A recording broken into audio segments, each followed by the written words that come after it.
Shalom warga kerajaan, masih bersama dengan saya Roy Setiawan di dalam program podcast GPI Rock Surabaya Kingdom Insight is Gift for You.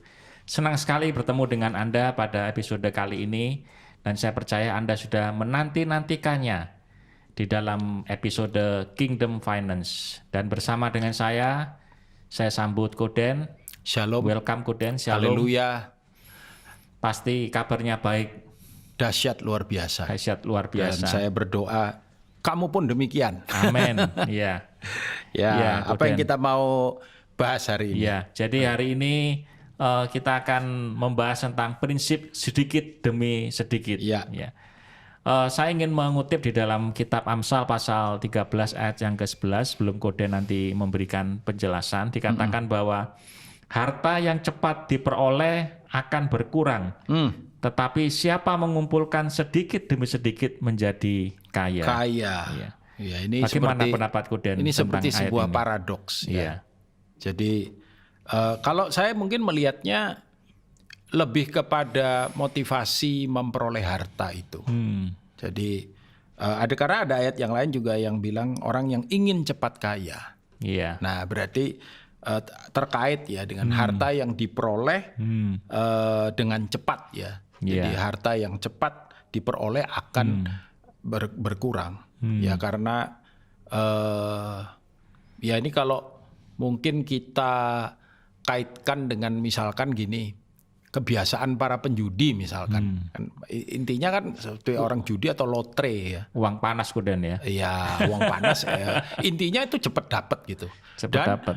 Great amount ya, dalam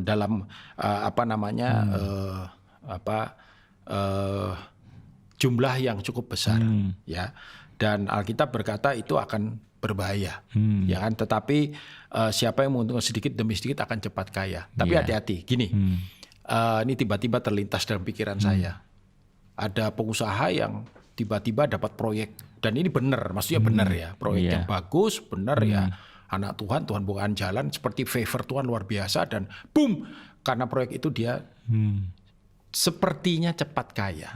Tapi kan seringkali yang orang sering nggak ngerti itu adalah proses yang dia lampaui sebelum momen ini datang. Nah, ini sebetulnya dia nggak cepet.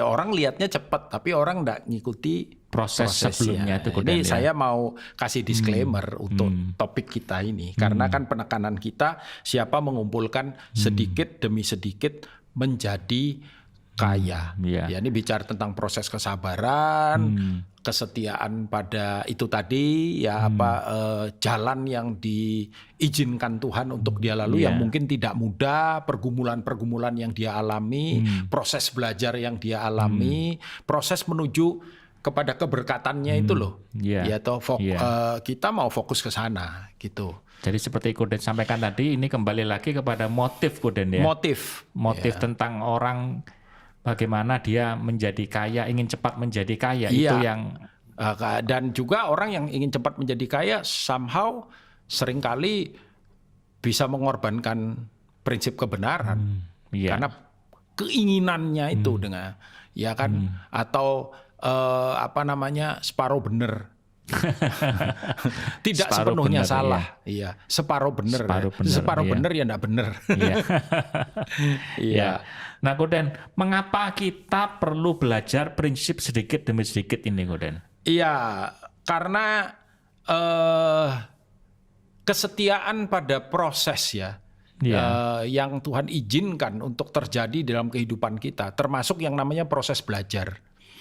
Kalau kita melihat di dalam kehidupan ya, kita melihat di dalam kehidupan, misalkan ya contoh, kita nggak bisa anak kita usia 12 tahun langsung kita masukkan perguruan tinggi. Pokoknya saya nggak mau lewat sekolah dasar. Mestinya kalau 12 ya sudah SMP ya. Sekarang namanya apa? Sekolah menengah ya. Sekolah menengah. Iya. Nggak harus melewati. Saya maunya dia langsung S2 misalnya. Ya nggak bisa toh. Ya, ada proses learning ya, yang dia harus lewati dan jalani untuk membentuk reasoningnya dia dan juga pertumbuhan mentalnya, itu yang paling penting. mentalitasnya. Kesiapannya di dalam menghadapi betul. itu ya. Nah, ada anak yang jenius. Ada anak yang jenius. Maksudnya dia anak dengan bukan berkebutuhan khusus, berkemampuan ini. Kemampuannya yang khusus. Berkemampuan khusus ya. Seringkali pergumulan apa yang mereka hadapi? Ya ini kadar kedewasaannya. Yeah. Loh, antara pinter dan dewasa itu kan dua hal yang berbeda. Yeah. Demikian pula dalam hal pengaturan keuangan di dalam kehidupan, bukan pengaturan keuangan, tapi persoalan keuangan di dalam kehidupan. Ya, makanya benar ini saya nggak tahu siapa yang ngomong pertama ya. Saya nggak tahu siapa yang ngomong pertama. Dibilang begini, ada banyak orang pinter cari uang, tapi nggak banyak orang yang pinter mengelola keuangannya atau mengatur keuangannya, gitu. Jadi ada orang pinter cari duit, dan mungkin itu tadi dia cepat kaya, pinter dia, mungkin lebih tepatnya lihai ya. Waduh, cepet dia, bum.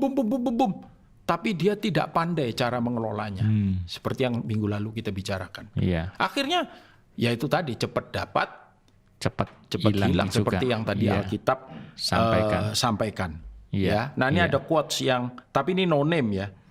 No name betul. No name ya. Jadi salah satu attitude yang kita harus punya supaya kita tidak terjebak pada fenomena yang cepat dapat cepat hilang itu dibilang belajar berkata tidak pada yang baik, maka Anda bisa berkata ya pada yang terbaik. Bukunya siapa itu yang bilang the enemy of best is good itu kalau tidak salah itu. Oh si ini ya buku Good to Great.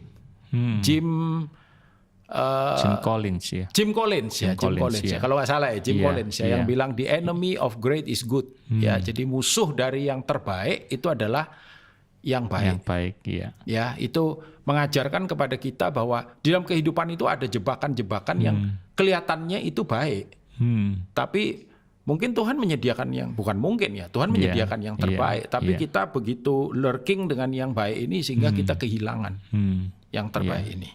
Itu. Saya teringat Guden sama seperti kalau seorang karyawan itu performanya baik, belum tentu dia siap untuk dipromosikan Guden dia. Yes. Karena ada juga ketika justru dipromosikan itu performanya malah jadi nggak baik karena mentalnya belum siap. Kemudian kedewasaannya belum siap. Ya mungkin juga loyalitasnya salah satunya. Gitu. Jadi kan nah ini unfortunately dunia ini sangat memuja yang namanya itu bakat atau karisma. Ya itu kan ini another quotes ya. Dia bilang charisma will bring you to the top, but character will keep you on the top. Ya kan, jadi karakternya belum terbentuk. Nah, proses sedikit demi sedikit, Malcolm Gladwell ya. Malcolm Gladwell bilang perubahan kecil bisa membawa dampak besar. Ini adalah pemikiran yang radikal. Malcolm Gladwell seorang penulis yang terkenal, bukunya yang terakhir Don't Talk to Stranger ya. Sebelumnya itu dia nulis tentang David and Goliath. Ya, ini bukan buku rohani ya, tapi ini buku manajemen. Tapi anyway Malcolm ini bapaknya pendeta, hamba Tuhan, gembala ya. Makanya anak-anak gembala itu ada berkat khusus. Amin. Amin. He's a great writer ya. Jadi dia bilang perubahan kecil bisa membawa dampak besar. Artinya mari kita sabar dan belajar untuk stay in the process, ya kan? Jadi kadang kita lihat orang mungkin, wih, kok dia cepat sekali ya sukses. Saya juga pengen gitu. Tapi mungkin yang kita nggak ngerti proses yang dia alami sebelumnya, sebelum sukses itu datang, sebelum kehidupan yang signifikan itu terjadi. Gitu. Nah, kemudian berarti prinsip sedikit demi sedikit ini tidak hanya berlaku hanya untuk di bidang keuangan saja ya? Ya, pasti. Yes. Yes. Ya, jadi coba ya, Tuhan kita, Yesus, usia berapa dia masuk ke dalam pelayanan? Usia berapa? Tuhan Yesus. 30 kurang lebih 30 tahun. Ya. 30 tahun. Coba, dari dia dilahirkan sampai dia usia 30 tahun, dia ngapain? Saya yakin kebenaran ini mengajarkan kita tentang kesetiaan Kristus. Ya, tentang kesetiaan Yesus pada proses. Sebelum kemudian Bapaknya berkata, inilah putraku yang kukasihi. Kepadanya lah aku berkenan di tepi sungai Yordan ketika dia dibaptis oleh John the Baptist, ya, oleh Yohanes Pembaptis. 30 tahun lebih dia belajar tunduk kepada his earthly parents, dibilang. Orang tuanya Yusuf dan Maria yang ada di bumi ini yang belum sempurna. Tunduk kepada Bapak yang sempurna itu tidak sulit. Sekalipun juga ada yang bilang itu sulit. Ya kan? Tapi tunduk kepada orang yang belum sempurna itu lebih sulit lagi. Karena kamu melihat weaknesses-nya dia. Tapi Yesus itu membuktikan dia setia kepada proses. Little by little dia dibentuk. Dan dia menunjukkan kadar karakter, kedewasaan, kesiapan mental, pola pikir yang dewasa. Ya kan, itu yang disebut dengan kingdom paradigm, kingdom lifestyle, ya, sampai kemudian Bapaknya di surga bilang, inilah putraku, yang aku kasihi, yang kepadanya aku berkenan. 30 tahun loh prosesnya. Jadi cukup panjang ya. Menurut saya bukan cukup ya, panjang sekali. Panjang sebelum Yesus kan artinya mengerjakan sebelum dia mengerjakan pekerjaan Bapaknya yang di surga. Dia mengerjakan pekerjaan Bapaknya yang di dunia. Ya, banyak kali pemimpin-pemimpin muda nggak sabar. Pengennya cepat-cepat. Apalagi ya. dia merasa dia lebih pinter daripada seniornya. Langsung godan ya. Ya kan. Aku ngikuti orang gak sepiro pinter ini susah aku katanya. Padahal dia lagi diproses Tuhan. Nah, dalam keuangan juga begitu, ya kan. Kita dipercayakan jumlah yang sekian ini, bisakah kita mengelolanya dengan baik? Dan Tuhan akan menambahkan itu. Setiap perkara kecil dipercaya perkara besar. Godan secara practically apa sebetulnya yang bisa kita terapkan, Godan? Nomor satu, prinsip sedikit demi sedikit. Nomor satu, jangan pernah menyepelekan yang kecil yang Malcolm Gladwell tadi bilang. Perubahan kecil itu bisa menghasilkan sesuatu yang spektakuler. Terutama perubahan mentalitas, perubahan pola pikir. Ya, sesuatu yang kelihatannya. Jadi gini loh, yang kadang-kadang yang saya worry itu adalah ketika orang, saya sudah tahu, saya sudah tahu, saya sudah. Ini orang sombong. Karena pertanyaannya bukan kamu sudah tahu atau belum. Apakah kamu sudah mempraktekannya? Apakah kamu sudah melakukannya? Itu pertanyaannya. Itu justru lebih penting ya. Iya. Dengan yang kecil itu kamu bisa nggak dipercaya untuk mengelola dengan baik? Karena itu jangan sepelekan. Dulu orang tua saya bilang, alah, cuman dikasih swidak ripis, 60 rupiah atau 50 rupiah. Loh, kalau nggak ada 5.000 kalau nggak ada 50. Nggak genep ya? Nggak genep. Nggak ada 5.000 kalau nggak ada 500. Nggak ada 5 juta kalau nggak ada 5.000. Jangan sepelekan yang kecil. Dan yang kedua, sesuatu yang kecil itu bisa bertambah. Tuhan menambahkan kepercayaan. Dalam keuangan juga begitu. Amen, kan. Ya, ketika kita setia, kita mengelola dengan penuh hikmat, dengan baik. Bisa dipercaya, tambah.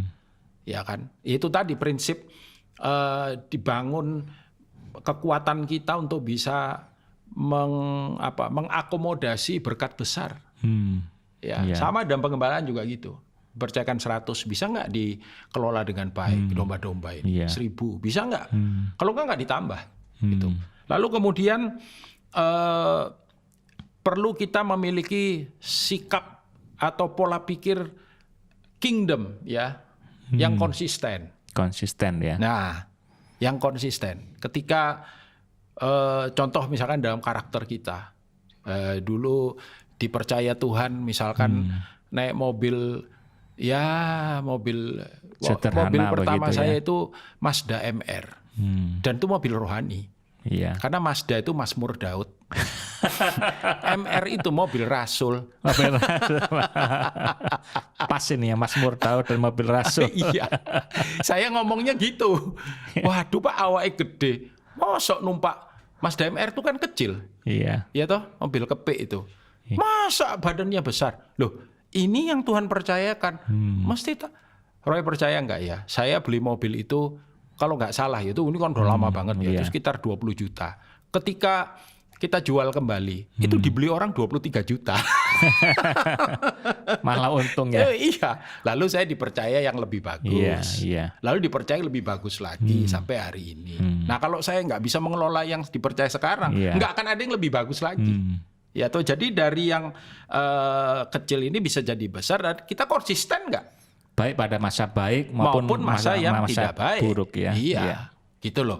Dan kemudian Alkitab bilang tadi janji Tuhan ya, siapa bisa setia pada yang kecil ini, maka kalau kita setia dengan harta yang kita bisa kelola meskipun sedikit demi sedikit, ya kamu akan jadi kaya satu hari. Iya.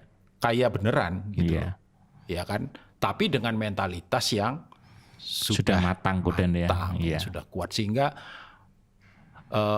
biasanya orang yang kayanya nanggung itu lebih sombong dari orang yang benar-benar kaya. Bukan berarti yang benar-benar kaya tuh nggak ada yang semuanya rendah hati juga enggak gitu. Iya. Ya kan? Nah, karena ya everything is about mentality ya dan pola pikir yang benar. Iya. Tentu saja itu juga akan bisa kita lakukan ya kalau kita memang betul-betul punya motif untuk melakukan firman Tuhan sedikit demi sedikit. Saya percaya Tuhan juga akan menambahkan hal-hal yang baik di dalam hidup kita. Yes. Baik, Koden, bisakah kita berdoa untuk semua rekan-rekan yang mendengarkan dan menyaksikan podcast kita Saya ini? akan berdoa supaya kepada kita diberikan bukan hanya kesabaran, tapi juga kerelaan hati dan rasa syukur. Amin. Ya, sebesar apapun yang Tuhan sudah percayakan buat kita. Bapak, terima kasih untuk percakapan yang sederhana ini, dan biar kiranya semua kami yang mendengarkannya, karuniakan kepada kami hati yang senantiasa dipenuhi syukur, dan karuniakan kepada kami kesetiaan, sebagaimana Engkau Allah yang setia. Biarlah kiranya spirit yang sama itu boleh ada pada kami. Setia di dalam mengelola apa yang sudah Tuhan percayakan, sejumlah berapapun ya Tuhan. Dan kami percaya ketika kami setia dengan yang kecil, kelihatannya sedikit. Tapi ketika kami setia mengumpulkan, mengelola, mengatur dengan baik, Tuhan akan mempercayakan yang besar itu di dalam kehidupan kami. Terima kasih Bapak. Semua yang dibicarakan ini biar kiranya materaikan dalam hati, batin, dan pikiran kami boleh bawa ada di dalam kehidupan kami. Dan biar di dalam segalanya, sekali lagi, nama Tuhan, Raja di atas segala Raja, Tuhan di atas segala Tuhan, dipermuliakan. Amin. Terpujilah namamu, berkati warga kerajaan yang mendengarkan semuanya ini dalam nama Yesus. Amin. Amin. Thank you, Koden, untuk waktunya. Sama-sama. Sampai berjumpa di episode berikutnya. Demikian Kingdom People, perbincangan pada episode kali ini.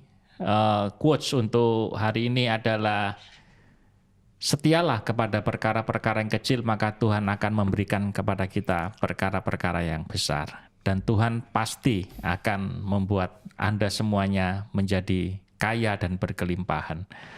Saksikan terus program Kingdom Insight, His gift for you.